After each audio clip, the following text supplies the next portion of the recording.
Today, I'll show you a simple way to unlock your phone's screen lock or password without losing any data. The best part? It's free and easy, even if you're not a tech expert. Just follow these steps, and you'll be able to unlock any phone hassle-free.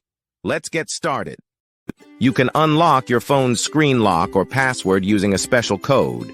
You will need to press on emergency call, and then you must enter a code.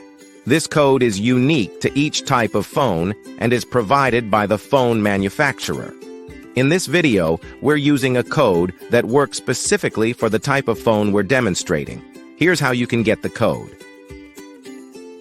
Visit this website that provides unlock codes for free using a unique method.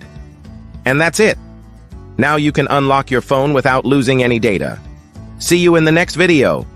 Bye.